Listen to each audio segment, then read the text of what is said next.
Salut les amis, on est le samedi 11 septembre 2021 et aujourd'hui je voulais faire un point avec vous sur les deux mares.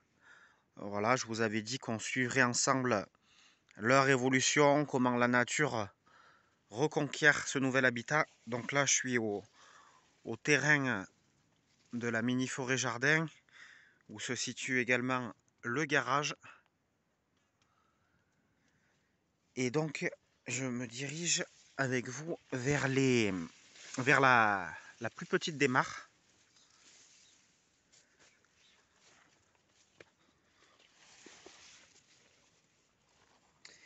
Et on va regarder ça ensemble. Alors comme je vous avais expliqué, j'ai fini par casser la butte et tout remettre de niveau. La butte de la terre qui avait été excavée.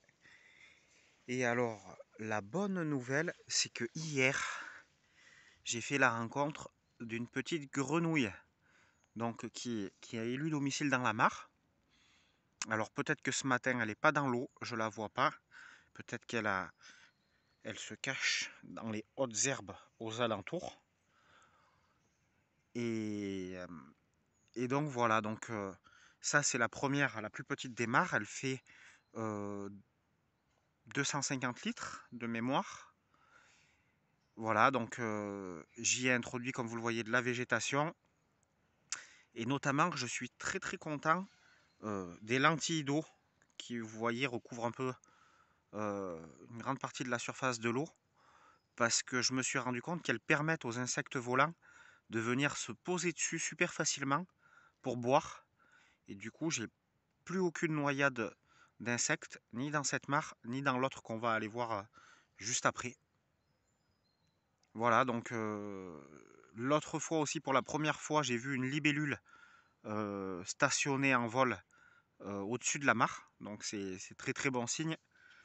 Ça veut dire que peut-être qu'elle a pondu et que j'aurai des larves de libellule à l'intérieur. Et puis voilà, les guêpes qui viennent boire en journée, les abeilles jusqu'à tard en soirée, qui viennent boire, énormément d'abeilles qui viennent se désaltérer.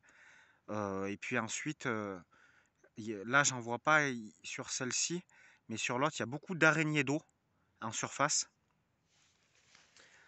Voilà, puis tout un tas d'insectes. Là, je vois des mouches qui viennent boire aussi. Et tout un tas d'insectes aquatiques que je connaissais pas du tout. Là, je vois des sortes d'escargots d'eau qui sont à l'intérieur, sous l'eau.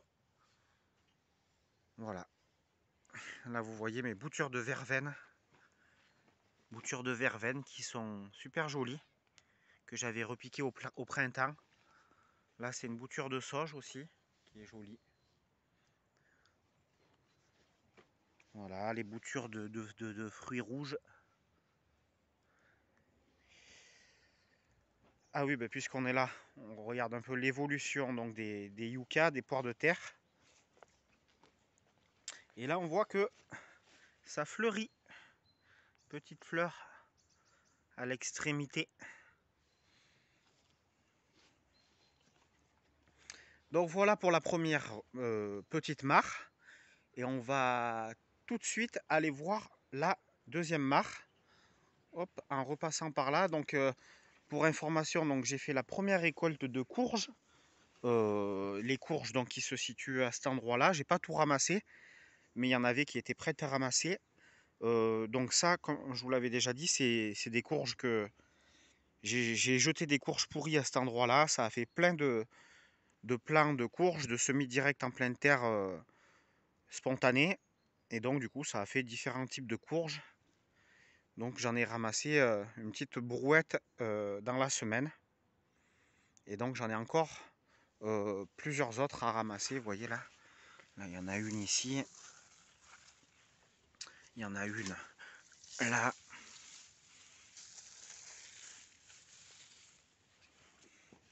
Allez, on va à l'autre mare. Ça y est, donc on est à l'autre mare. Donc celle-ci est plus grande, elle fait 500 litres. Et donc là, on voit beaucoup plus les araignées d'eau. Je sais pas si tout ce qui bouge à la surface, là vous voyez, c'est les araignées d'eau en surface. Et donc là, il y a plusieurs types de végétation. Il y a le papyrus que j'avais troqué. Voilà, il y a les lentilles d'eau et une autre plante que je connais pas que j'avais récupéré dans une laune. Il y a les salades d'eau que j'ai achetées. Voilà, et une autre plante qu'on voit pas trop que j'ai acheté. Voilà, voilà pour les plantes. Et puis après, ben, pour la faune et la biodiversité, ben, voilà, il y en a énormément, il y en a de plus en plus. On va se rapprocher un peu pour que vous voyez peut-être un peu mieux. Énormément d'oiseaux qui viennent boire. Des merles, des pigeons, des tourterelles. Bon, les chats du quartier, bien sûr. Euh, voilà, j'ai vu le lapin aussi venir boire. Enfin, tous les animaux. Et comme je vous le disais, énormément d'abeilles. Voilà, mais là, les abeilles sont pas encore arrivées. C'est plutôt l'après-midi.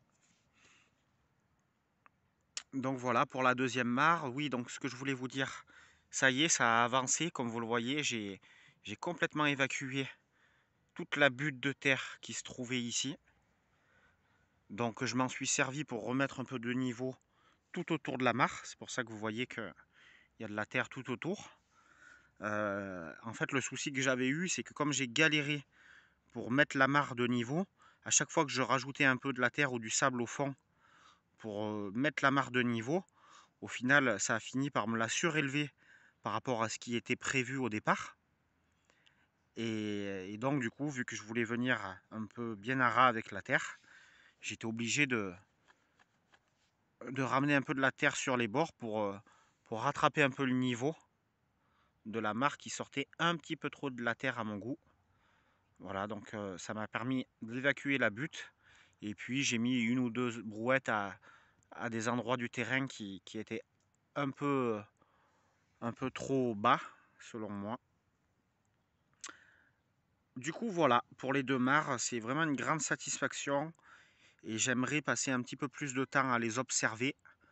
Malheureusement, quand je viens au jardin, c'est 99% du temps, c'est pour travailler, pour récolter, pour planter, pour entretenir. Mais c'est vrai que c'est vraiment... Ah, ça y est, la première abeille arrive pour boire. Je ne sais pas si vous la voyez là-bas. Elle est en train de se poser sur les lentilles d'eau. Et elle va boire. Oui, donc la plupart du temps, je viens, c'est pour travailler au jardin. Mais c'est vrai que je gagnerais vraiment à passer un peu plus de temps à observer. Voilà pour ce qui est de la mare. Des mares, pardon. Oui, donc la deuxième chose dont je voulais vous parler, dans la dernière vidéo, je vous avais montré donc les boutures qui avaient 1 an de laurier rose que j'avais faites pour la fille de mon voisin qui voulait en créer une haie. Voilà, donc je vous avais montré le résultat après 1 an prêt à être repiqué dans leur emplacement définitif. Et il y a Chocho77 qui m'a demandé si je pouvais montrer un peu comment j'avais procédé. Donc ben, je vais vous le montrer rapidement. C'est assez simple. Vous coupez au mois d'août ou septembre. Voilà, pour les boutures, il y en a beaucoup qui se font à cette période-là. Donc l'extrémité d'une tige de cette taille-là, hein, vous la proportionnez par rapport à la taille de votre pot.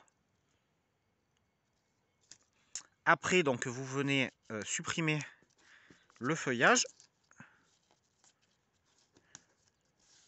pour que les racines aient le temps de se faire sans qu'il y ait trop de feuillage. Voilà. Donc à une main, c'est un peu plus compliqué, mais on va y arriver. Voilà. Et vous laissez ça, ça suffit largement. Et vous venez donc le planter au centre de votre pot. Voilà ce que ça donne. Et donc après, c'est relativement simple, vous avez vu. J'ai pas fait plus que ça. Hop, on va aller l'apporter avec les autres plants qui sont en pot. Voilà, donc après la chose à être attentif, c'est donc de le tenir toujours humide. Donc ça veut dire l'arroser tous les jours, au moins une fois par jour, car le temps n'est pas trop chaud et sec.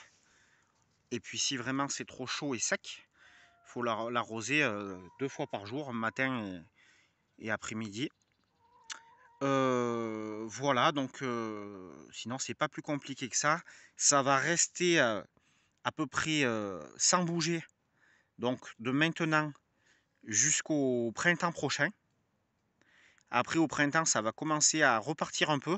Là à ce moment-là, il faudra le rempoter dans des pots de plus grande taille pour qu'il ait de quoi se développer, de quoi se nourrir.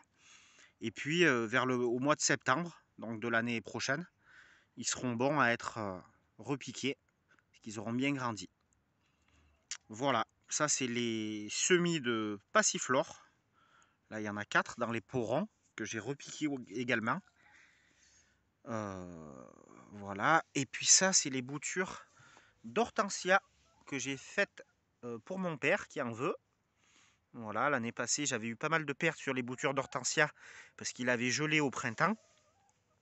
Donc là pour l'instant toutes les boutures que j'ai faites ont l'air de résister, mais je les ai faites récemment, donc on va voir comment ça évolue. J'ai mis 5 boutures par pot, de manière à ce que si j'ai de la perte, il en reste toujours au moins une. Et puis voilà, je vous avais dit que j'allais repiquer les salades la semaine dernière, donc je les ai repiquées. Et derrière, j'ai refait directement un semis de salade. Ça, c'est le semis de mâche. Donc toute cette partie-là a été grattée par un chat ou le lapin. Donc du coup, tout a été détruit. Il me reste que cette partie-là. C'est pas une grande réussite. Mais bon, c'est pas grave, j'achèterai des plants prêts à repiquer. Et puis on peut aller voir si vous voulez du coup les salades que j'ai repiquées. Donc là, tous les matins, il faut venir vérifier. Parce que quand les chats viennent gratter, ben, des fois ils viennent gratter et ils m'enterrent. Ils m'enterrent des plants de salade, ou carrément ils me les déterrent des fois. Voilà, donc ça c'est les repiquages que j'avais fait la semaine dernière des plants de blettes. D'ailleurs lui aussi a été enterré. Et puis là c'est les salades que j'ai repiquées également le lendemain ou le surlendemain de la vidéo du week-end dernier. Voilà, donc tous les matins j'ai repris à me lever un peu plus tôt, donc c'est-à-dire je me lève une demi-heure plus tôt, je me lève à 6h30 en semaine, et avec ma nouvelle lampe frontale, je viens donc tous les matins inspecter surtout les choux, parce que c'est eux qui se font attaquer en priorité par les limaces et les escargots. Donc ce qui me permet donc de récolter et de détruire, donc les poules sont super contentes, ça leur fait des protéines à manger. Donc les limaces et les escargots pour éviter qu'ils me mangent mes choux. Et du coup j'en profite par la même occasion pour réguler deux autres gros prédateurs que sont les punaises et la pyrite du chou. Voilà, tous les jours je passe, tous les jours je régule, ce qui me permet voilà, de maintenir les choux dans un état à peu près correct. Voilà les amis, je vous souhaite un excellent dimanche et puis à bientôt pour une prochaine vidéo.